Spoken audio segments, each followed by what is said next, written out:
1 acre of trees produces 1 ton of paper pulp. It takes 40 years. 1 acre of this plant produces 5 tons in 150 days. Same paper, same quality, fewer chemicals to bleach it. The USDA confirmed this in 1960. They funded research for 2 decades.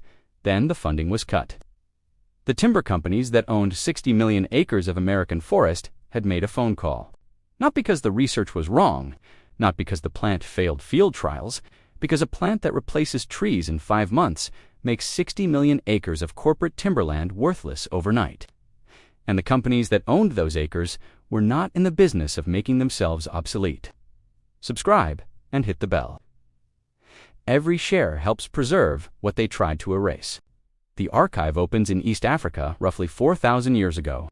Farmers across what is now Sudan, Nigeria, and Tanzania were cultivating a tall, fibrous plant that grew faster than anything else in their fields.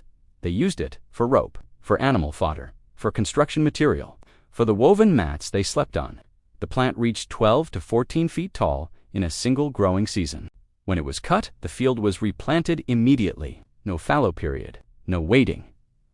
The next crop was ready in 5 months. The plant had a name in every language it touched.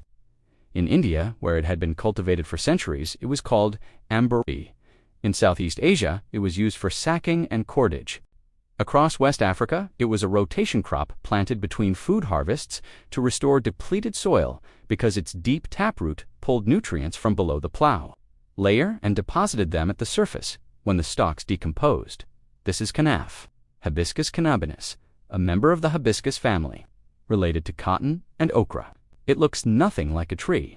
It looks like a tall green cane with broad leaves and a cream-colored flower that opens for a single day and closes by evening. The bark contains long bast fibers on the outside. The core contains short, woody fibers on the inside. Together, they produce a raw material that the paper industry has spent 60 years pretending does not exist.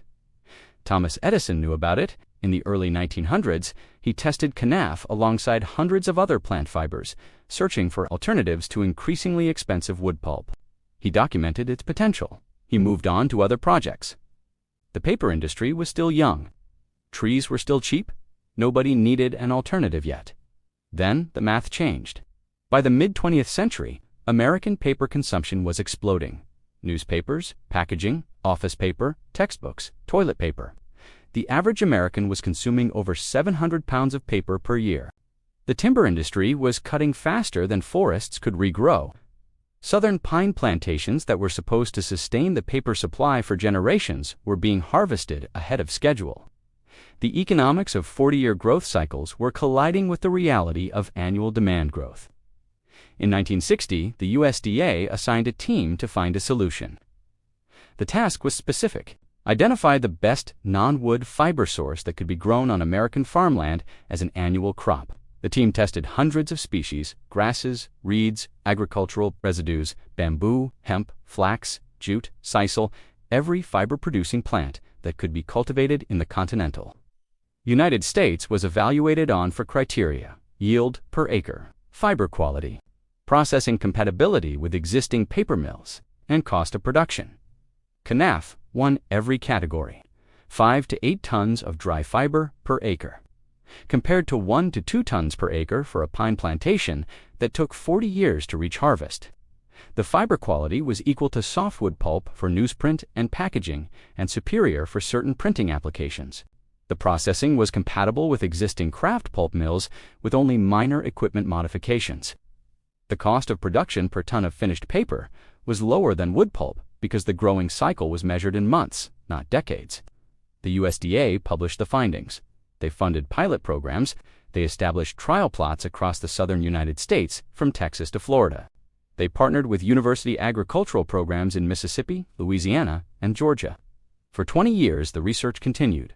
Agronomists optimized planting density. Plant breeders developed improved varieties with higher fiber yield.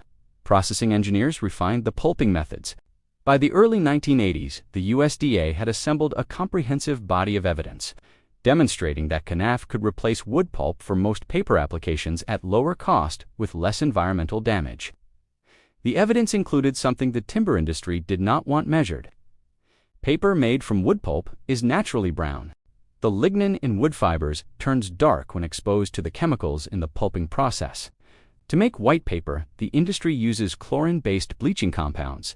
Chlorine reacts with the organic lignin molecules to produce dioxins. Dioxins are among the most toxic synthetic compounds ever measured. They persist in the environment for decades. They accumulate in animal tissue. They concentrate as they move up the food chain. Paper mill effluent containing dioxins has contaminated rivers and groundwater systems across the American South for generations. Kenaf contains significantly less lignin than wood. Kenaf pulp is naturally lighter in color. It requires roughly half the bleaching chemicals to reach the same whiteness as wood-based paper, half the chlorine, half the dioxin output, half the environmental contamination per ton of paper produced. The USDA documented this. The EPA was aware of it. The paper industry responded not with science, but with strategy. The American Forest and Paper Association represents the companies that own and operate America's timber-based paper supply chain. Its members include Weyerhaeuser, with $7.5 billion in annual revenue. International Paper, with $19 billion. Georgia-Pacific, owned by Koch Industries, with estimated revenues exceeding $20 billion. These companies do not just make paper, they own the land that grows the trees that become the paper. Tens of millions of acres of managed timberland across the southeastern United States. Land that appears on corporate balance sheets as a capital asset valued in the billions. The value of that land depends on one assumption, that trees are the primary raw material for paper production. Remove that assumption, and the asset collapses. 60 million acres of pine plantation, valued for their timber, become 60 million acres of land, valued for whatever else someone might do with them. The write-down would be catastrophic. Not because kenaf is expensive, because kenaf makes the land investment unnecessary. The industry did not attack kenaf publicly. There were no advertisements against it, no newspaper campaigns, no congressional hearings where timber executives testified that kenaf was dangerous.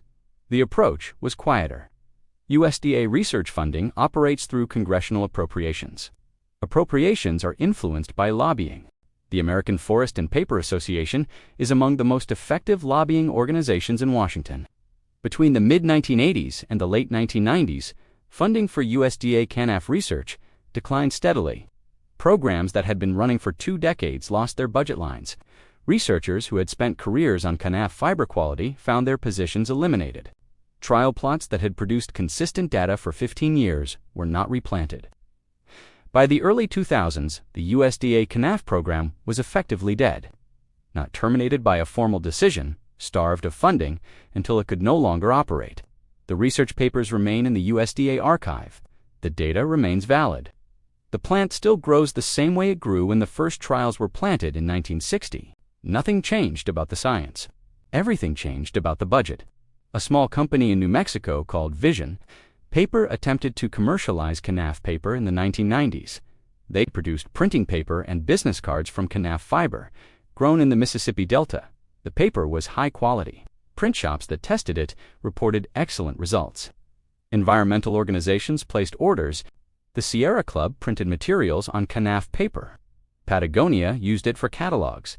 The product worked. Customers who held kenaf paper beside wood-based paper could not tell the difference. In blind tests conducted at printing industry trade shows, kenaf paper scored equal or higher on brightness, opacity, and print clarity. Vision paper could not secure a reliable supply chain. Kenaf farming had no infrastructure, no seed distribution network, no harvesting equipment designed specifically for the crop, no processing facility operating at commercial scale within economical shipping distance. Every link in the supply chain that the timber industry had spent a century building for wood pulp did not exist for kenaf, not because it could not be built, because nobody with capital had any interest in building it. This was not the first time kenaf had been grown at scale in America and then abandoned. During World War II, the U.S. government planted thousands of acres of kenaf as an emergency substitute for jute. After Japan captured the Southeast Asian jute supply, the military needed sacking. It needed cordage. It needed burlap for sandbags. Kenaf provided all three. American farmers grew it successfully across the South. When the war ended, the government canceled the contracts. The jute supply returned. The kenaf fields were plowed under. The farmers who had grown it moved on to cotton and soybeans. The The knowledge that American soil could produce industrial fiber at scale in 5 months was filed away and forgotten. Twice in 1 century. The timber companies had capital. They had no interest. The venture capital community had interest. They had no patience for agricultural infrastructure development on a timeline measured in decades. Kenaf fell into the gap between proof and production. The science was done. The economics were favorable. The infrastructure was absent. And the incumbents who could have built it had 60 million reasons per acre not to. Meanwhile, the numbers kept getting worse for trees. Global paper production consumes over 4 billion trees per year. 4 billion annually. The world's forests are shrinking by 10 million hectares per year. Deforestation accounts for approximately 10% of global carbon emissions. The paper and pulp industry is the 3rd largest industrial consumer of energy on the planet. It is the largest industrial consumer of water. A single ton of wood-based paper requires 20,000 gallons of water to produce. Kenaf requires a fraction of the water. It grows on rain-fed farmland without irrigation in the southern United States. It sequesters carbon faster per acre than the pine plantations it would replace because it completes its carbon absorption cycle in 5 months rather than 40 years. The biomass left in the field after harvest decomposes and feeds the soil. The deep taproot breaks compacted subsoil and improves drainage for subsequent crops. Kenaf planted in rotation with soybeans or cotton actually improves the yield of the following crop. The plant is not just a paper source. It is a soil remediation tool that produces paper as a byproduct. The core fiber that is not used for paper has its own applications. Kenaf core makes lightweight particle board. It makes animal bedding that absorbs more moisture than wood shavings. It makes oil spill absorbent material that outperforms synthetic products. It makes biodegradable packaging material. It makes automotive interior panels. BMW and Mercedes-Benz have both tested Kenaf fiber composites for door panels and dashboard components. The plant produces multiple revenue streams from a single harvest. Trees produce one. You cannot grow Kenaf in every state. It requires a growing season of at least 150 frost-free days that covers the entire southern United States from the Carolinas to California. USDA zones 7 through 11. The same zones where most American timber plantations already operate. The same land, the same climate. 5 times the yield, 100 times the speed. Planting Kenaf is no more complex than planting any row crop. Standard farm equipment works. Seed is drilled into prepared soil after the last frost at a rate of approximately 18 to 25 pounds per acre. The plant grows rapidly. It shades out weeds within weeks of emergence. No herbicide is needed after canopy closure. No pesticide is needed because Kenaf has few natural pests in the Americas. Harvest occurs in October with standard forage harvesting equipment. The stalks are cut, chopped, and left to field dry before baling. 1 growing season, 1 harvest, 5 tons of fiber. Enough raw material to produce roughly 4 tons of finished paper. From 1 acre in 150 days. Then you plant it again in April. The American Forest and Paper Association reported that the U.S. paper industry generated $63 billion in revenue in 2023. The global paper and pulp market exceeds $500 billion. These numbers are built on a 40-year crop cycle that Kenaf reduces to 5 months. They are built on timber assets that Kenaf makes unnecessary. They are built on chemical processing systems that Kenaf simplifies. And they are protected by the absence of the one thing that would change everything. Infrastructure. The science exists. The field trials were completed decades ago. The pilot production was successful. The product was tested and approved by commercial printers. The environmental benefits are documented and significant. The economics are favorable at every stage of the analysis. And the plant grows 12 feet tall in 5 months from a seed the size of a peppercorn dropped into ordinary dirt. The only thing standing between Kenaf paper and your desk is the same thing that has stood there since 1960. The companies that own the forests have no interest in a future where forests are not required.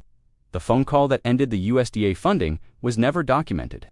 The lobbying that redirected congressional appropriations was never investigated. The plant that outperformed trees on every metric ever measured was never banned. It was never regulated. It was never declared dangerous or invasive. It was simply defunded.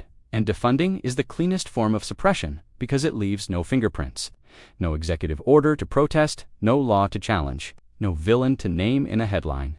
Just a budget line that disappeared, and a research program that quietly stopped producing the data that would have changed an industry. The kenaf still grows. It grows in test plots maintained by university researchers who keep the germplasm alive on budgets that would not cover the lobby expenses of the companies that suppressed it. It grows in small farms across the Mississippi Delta, where a handful of growers still produce fiber for specialty paper markets. It grows wild along roadsides in the Deep South, where escaped cultivars from the USDA trials seeded themselves decades ago and never stopped coming back. 12 feet tall, 5 months, 5 times the pulp, half the chemicals. Zero deforestation. From a seed you can hold between 2 fingers, 4 billion trees are cut every year to make paper. The plant that could replace them was identified in 1960, proven by 1980, defunded by 2000, and forgotten by everyone except the companies that needed it forgotten. It has not stopped growing. It does not need funding to germinate. It does not need congressional approval to reach 12 feet. It needs what it has always needed: soil, rain, 150 days, and someone willing to harvest what the timber industry left standing. If this story opened something for you, subscribe to DTD Stories and hit the bell. Every like and every share preserves what they try to erase. The next story opens soon.